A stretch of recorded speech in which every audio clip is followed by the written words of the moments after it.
బొడమేరుకు సంబంధించి వరద సంభవించినప్పుడు ఫ్యాక్టరీ మునిగిపోయింది. అంటే గతంలో కూడా వరదలు వచ్చాయి. ఇంతకుముందు 30 సంవత్సరాల క్రితం 40 సంవత్సరాల క్రితం కూడా వచ్చింది. అంటే ఇంత పెద్ద ఎత్తున రాలేదు. మీ అంతా యూనిట్ అంతా విజయవాడ కృష్ణా మిల్క్ యూనియన్‌లో అప్పుడు ఉండేది. అంటే అప్పుడు ఏమనిపించింది? ఈ వరద రాంగానే మీ హయాంలో పెద్ద ఎత్తున రాంగానే మీకేమనిపించింది? ఆ రోజు మీ సిట్యుయేషన్ ఏంటి? మీ మైండ్‌లో ఏమనిపించింది? 30వ తారీఖు జరిగినటువంటి వరద బీభత్సం నాకు ఉదయం 5 గంటలకి 4:30కి మా జీఎం ఆపరేషన్స్ ఫోన్ చేశారు. గేట్లు దాటి వరద ఉధృతంగా లోనకి ప్రయాణం వస్తుందండి, చాలా స్పీడ్గా ఉంది, పవర్ ఆఫ్ చేసేస్తున్నామని. నేను 5:30 గంటలకి డైరీకి వెళ్ళా. 5:30కి వెళ్ళిపోయారా? 5:30కి నేను ఫ్యాక్టరీలో ఉన్నా. ఎండీ కూడా వచ్చారు 6:00కల్లా. మేము వెళ్తే మాకు 8 నుంచి 9 గంటలలోపు 7 feet వాటర్ వచ్చేసినాయి.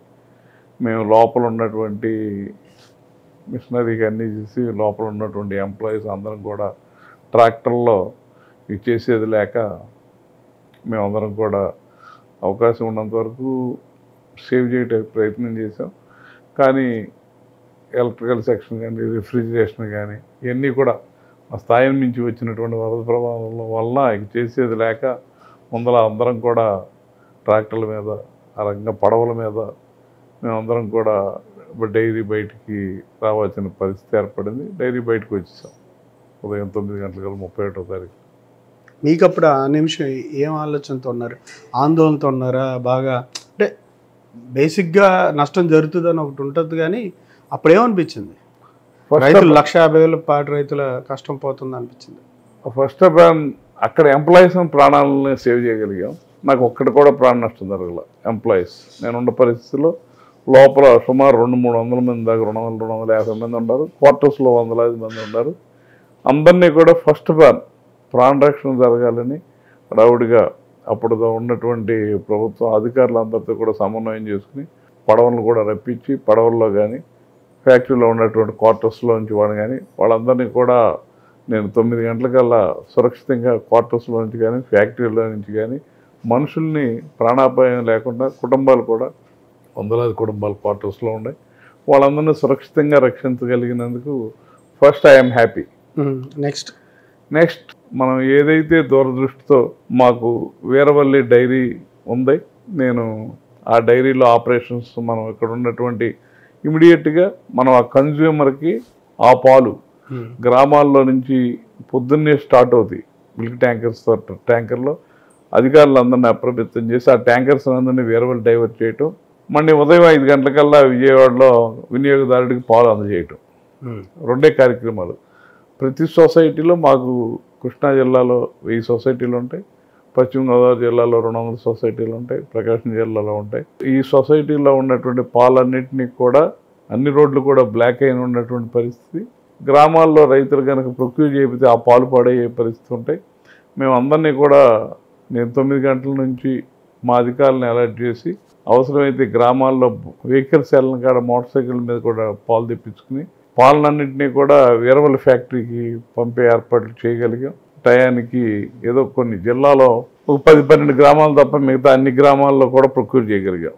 అంత విపత్కర పరిస్థితిలో కూడా నేను 11 అన్ని పాలని కూడా ప్రొక్యూర్ చేసి వీరవల్లి ప్లాంట్కి తరలించడానికి అక్కడ కూడా రోడ్లన్నీ రహదారులు ఇబ్బందులు ఉన్నాయి. అన్నీ కూడా మా అధికారులు ఎంప్లాయీస్ ఎండీ గారి దగ్గర నుంచి ప్రతి వ్యక్తి కూడా కింద వరకు సూపర్వైజర్స్, మేనేజర్స్, మా డాక్టర్స్ అందరూ కూడా పాడి గేదెలకు ఏదైనా ఇబ్బందులు అయితే ఆ వెటర్నరీ టీం అంతా ఆ పాడి పశువులకు సర్వీస్ చేయడం ప్రయత్నం చేయటం. అలాగే మేము పాలన్నింటినీ కూడా అవకాశం ఉన్నంత వరకు 12-13 గ్రామాలు తప్ప అన్నింటినీ వీరవల్లి ప్లాంట్కి రావడానికి ప్రయత్నం చేయటం. అదంతా కూడా ఉదయం అంతా సరిపోయింది. అంటే అప్పుడైతే భయం అనిపించలే?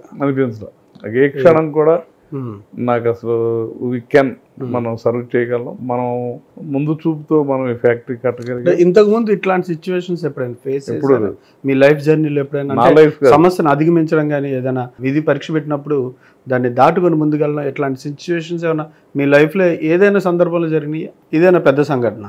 యాక్చువల్గా నేను 91 నుంచి పాలిటిక్స్లో ఉన్నాను. యువత అధ్యక్షుడి దగ్గర నుంచి మండల యువత అధ్యక్షుడి కాడి నుంచి నియోజకవర్గ ప్రచార కార్యదర్శి, జిల్లా సమన్వయకర్తగా నాకు రాష్ట్రంలో అవార్డు వచ్చింది చంద్రబాబు గారి చేతిలో. నేను జిల్లా కార్యనిర్వాహక కార్యదర్శిగా నేను 9 రోజులు ఆమరణ నిరాహార దీక్ష చేశాను.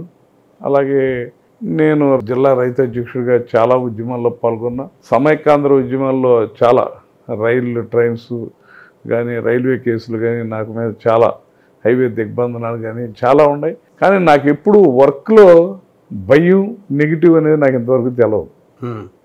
మనం చేసే పనిలో సిన్సియారిటీ, మనం చేసే పనిలో ఒక డెడికేషన్ ఉన్నప్పుడు ఆ రకమైనటువంటి పరిస్థితులు మనకు అనుకూలిస్తాయి అనేది నా పూర్తి నమ్మకం. నాకు ఎప్పుడు ఇంతవరకు ఆ రోజు నుంచి ఈ రోజు వరకు కూడా చాలా ఇష్యూస్ నేను పోలవరం డైవర్స్ కెనాల్కి చంద్రబాబు గారు చెప్పారు ముఖ్యమంత్రిగా ఉన్నప్పుడు ల్యాండ్ సెటిల్ చేయమని. నేను కొంతమందితో కలిపి ల్యాండ్ సెటిల్ చేయగలిగాం. ఖచ్చితంగా ఇవన్నీ కూడా ఏంటంటే నాకు ఇష్యూస్ లాగా ఎప్పుడు కనపడలేదు. దీనికి ఆ డైవర్షన్ కెనాల్ చేయడానికి చాలామంది పెద్ద వాళ్ళు నెగిటివ్ చేయడానికి ప్రయత్నం చేశారు. కానీ నేను ఎప్పుడు ఎవరిని నెగిటివ్గా ప్రయత్నం చేయాలో నెగిటివ్గా ఆలోచించలేదు. నాకు సంబంధించినంత వరకు ఏదైతే అధినాయకుడు మనకి ఒక ప్రయాణానికి గోల్ ఇచ్చారో దాన్ని మనం రీచ్ అవడానికి కావాల్సినటువంటి పరిస్థితులన్నీ నాకు ఆ రోజు నుంచి ఈ రోజు వరకు నాకు పార్టీలో ఉన్నటువంటి వ్యక్తులు కానీ, నాకు స్నేహితులు కానీ, 37 సంవత్సరాల జర్నీలో నాకు చాలామంది వ్యక్తులు కేవలం సన్నిహితులు, స్నేహితులు.